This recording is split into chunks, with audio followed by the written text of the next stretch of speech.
হামিরকুৎসায় জনসমুদ্র, দোয়া ও নির্বাচনী জনসভায় উত্তাল জনতার ঢল। রাজশাহীর বাগমারা উপজেলার হামিরকুৎসা ইউনিয়নে অনুষ্ঠিত হল এক বিশাল নির্বাচনী জনসভা এবং বিএনপি চেয়ারপারসন ও সাবেক প্রধানমন্ত্রী দেশনেত্রী বেগম খালেদা জিয়ার রোগমুক্তি কামনায় দোয়া মাহফিল। দুপুর থেকে শুরু হয়ে বিকাল গড়াতেই পুরো হামিরকুৎসা ইউনিয়ন জনসমুদ্রে পরিণত হয়। চারদিক থেকে আগত নেতাকর্মী ও সাধারণ মানুষের ঢলে সভাস্থল উপচে পড়ে। অনুষ্ঠানে প্রধান অতিথি হিসাবে উপস্থিত ছিলেন জনাব অ্যাডভোকেট রুহুল কুদ্দুস তালুকদার দুলু, সাবেক এমপি ও সাবেক উপমন্ত্রী। তিনি বলেন, দেশ আজ কঠিন সময় অতিক্রম করছে। মানুষের ভোটাধিকার পুনরুদ্ধারে বিএনপির আন্দোলন চলছে। আমরা জনগণকে সঙ্গে নিয়ে গণতন্ত্র ফিরিয়ে আনব। তিনি বেগম খালেদা জিয়ার সুস্থতা কামনা করেন এবং উপস্থিত সবাইকে দোয়ার আহ্বান জানান।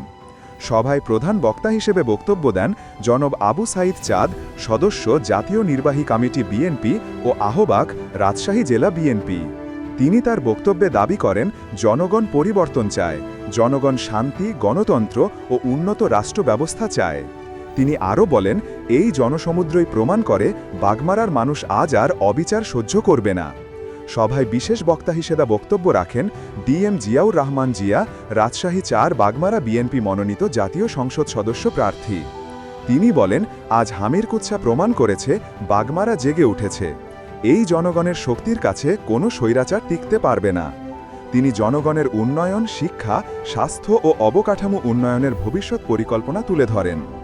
এছাড়াও ইউনিয়ন ও উপজেলা পর্যায়ের বিএনপি, ছাত্রদল, যুবদল এবং অঙ্গ সংগঠনের নেতাকর্মীরা বক্তব্য রাখেন। পুরো অনুষ্ঠানে বারবার স্লোগানে মুখর ছিল, বেগম জিয়া তুমি ফিরে আসো গণমানুষের ঘরে, ভোটের অধিকার চাই, গণতন্ত্র ফেরত চাই।